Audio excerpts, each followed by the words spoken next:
Well, welcome back, viewers. Thanks for being with us. Dr. Stroker, aren't we lucky to have with us in the studio this evening one of Queensland's top love therapists, indeed a qualified psychological engineer? What would they think of next? Unbelievable, it really is. It is unbelievable, and with that in mind, I'd like to formally welcome Madam Destiny. Sir Charles, thank you for inviting me on the program. Yes, today we have a big program because we're going to be talking about how the male mind works, and we have viewers also writing in about their romantic issues. We'll start with the male mind. The male mind is a pretty singular kind of mind. It can only stay on one track at the same time, whereas the female mind can work on quite a few tracks at the same time. Now, Sir Charles, you are the owner of a male mind. Would you like to tell me how you think as a male? What you think? Well, lately I've possibly, it's a bit embarrassing actually, Madam Destiny, I've been thinking more about like a menage a trois and threesomes and that sort of stuff. Is that what you're talking about? Sir Charles is actually talking about one thought with a number of players in it, but it's still one thought. Therefore, he is still on a single track and he's not on many tracks at the same time. Like if he was doing a menage a trois and thinking about washing dishes, well, then that would be two entirely separate thoughts. That's something different, Madam Destiny. That's kinky behaviour. If you're going to have a menage a trois and washing dishes, that is really kinky behaviour, which is okay. That's what you're talking about, isn't it? Not at all. See, now this male mind of Sir Charles right now is so fluttered and confused, it's like scrambled eggs. Scrambled eggs? Oh, goodness me. Can you believe that, Strokers? Well, with that small bit of information, we might take a short intermission and return very shortly. Thank you very much. Well, we're very lucky to have young Kate here today, who's going to talk to us about romance. We're in the main street of West End. And Kate, tell us about romance. How important is it in your life? Romance is probably what makes the world go round to me. I'm an old-fashioned romantic, to be honest. So am I. I can tell by the stoush. It's very important. I think it's important in every relationship. Keeps everything alive. Romance is like birth, taxes, and death. You get born, you go to work, you pay your tax, you have romance, and then you die.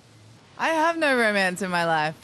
That's okay with me. It's a bit soft for my liking. Sometimes you're very happy that there is no romance and there is that partnership and the friendship and that sort of thing there. You don't always have to have romance in your life. You get joys from other things. I play golf, I have lunch with friends, I have a very fulfilled life. So if you had to give one or two very good tips to young men watching the show, what would it be to impress their sweethearts this weekend? Flowers and chocolates. Just even a kiss, good morning, good night, a thank you, flowers. That doesn't sound too hard, does it? A kiss in the morning. Remember we talked about washing up being romantic? Oh, we did too. Yeah, doing things like washing up and taking care of each other is romantic and sweet. Yeah. Maybe just a kiss and a cuddle. That's about it. A candlelit dinner and some nice wine and some soft music and just creating a really great mood and atmosphere that would last as long as you could make it, maybe forever. So I said to her father that we shouldn't have waited. Oh, we're back. Oh, welcome back again, everyone.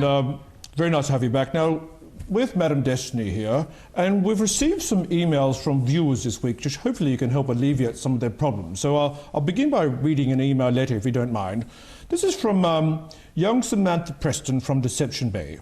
And Samantha asks, "Dear Destiny, whenever I cuddle up to my boyfriend, he wants to have sex, but I just want to cuddle. How could I get him to see that I just want to cuddle him and not always have sex?" I believe you also have a question from David. Well, Dr. Stroker's particularly been asked by David. David, also from Deception Bay, sent his email, "Dear Destiny, I care very deeply about my girlfriend Samantha, but whenever I want to have sex, she only wants a cuddle. How can I get her to see that I just want to have sex?" This is also a very regular question. This is a mantra of many, many men. Mantra? Yes. Isn't that like a tantric sex position? I don't think so. It's not. Sounds like one, doesn't it? It's just like a praying mantis sort of broken thing. record. A broken record. Give me sex all the time. That's what the men good, usually like, you know. But Only David, a song once, it wasn't give me sex, it was give me...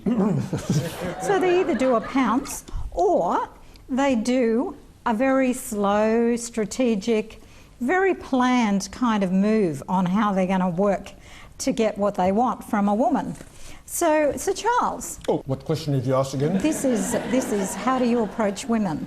Oh. You would, you know, do you pounce or do you have a move or how do you? Stroker, it's a problem. I agree. It's a major problem. It's not on my Stroker. What are you? Are you a mover or a pouncer?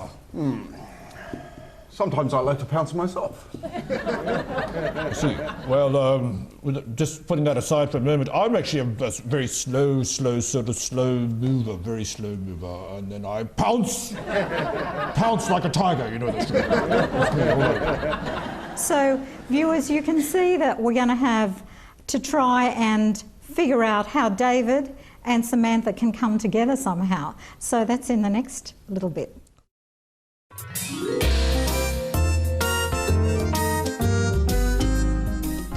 I say, lamb chop, I went to the doctor today. Oh, poor baby. Did you get your results? Well, I bought a new Rolls Royce. Why the hell would you buy a Rolls Royce? Well, the doctor told me I was impotent. And if I'm impotent, I'm going to look impotent. I just said to him, be reasonable, man, be reasonable. She's only pregnant. Oh, we're back again. Well, welcome back for the last part of the segment with Madam Destiny. Madam Destiny, we've got a problem here between Samantha and young David. And obviously, can you help reconcile what they're saying? Well, yes, indeed, because Samantha and David have this gulf or this river of understanding between them. And it can easily be solved if we take a look at the way fast food happens is generally the way fast sex can happen if we just have this analogy. After a fast food experience, well, one is satiated immediately and then you think, oh, well, what's next? And it's the same with sex. Whereas women would like a long smorgasbord 3-course meal, like a long love-making session with understanding and caring and touching and heightened sensuality and all of this sort of thing. So if David, you do that some of the time, like once a week maybe, and Samantha, you decide you will be okay about doing the fast sex thing, maybe once a week or twice a week or whatever, and then see how it can meld together and enjoy each other's reality. So thank you so much. I hope that's helped you. Well, that's very good advice. Wake up, Stricker. Well, that's very good advice, Madam Destiny. And David, if I could give you a little bit of advice. Firstly, take a mistress. Secondly, think about this. Taking a mistress is like, having a cyclone. Starts off with a lot of blowing and sucking and eventually takes your house. Never mind, ladies and gentlemen. Thank you and good evening.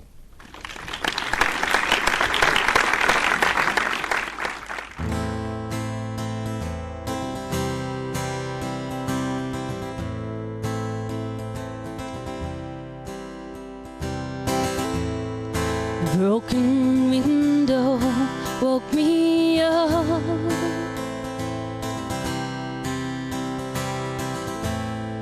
I took the last sip from that cup.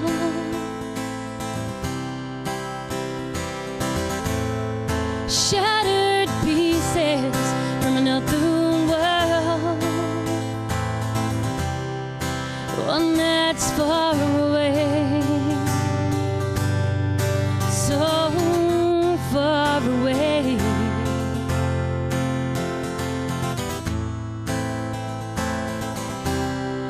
Asked you for the truth. You said it's easier to walk away, and I look back. You shook me, you took me, you broke me into pieces. I've landed high above the moon and it's freezing. If I asked you to think twice, would you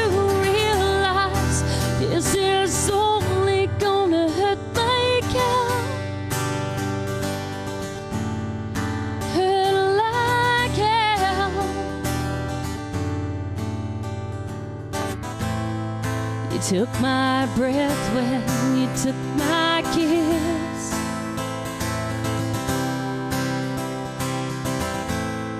You took the last one from my lips.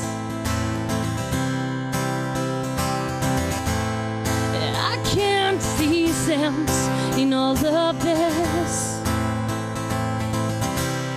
So what if you're far away? You said it's easier to walk away and not look back. You shook me, you took me, you broke me in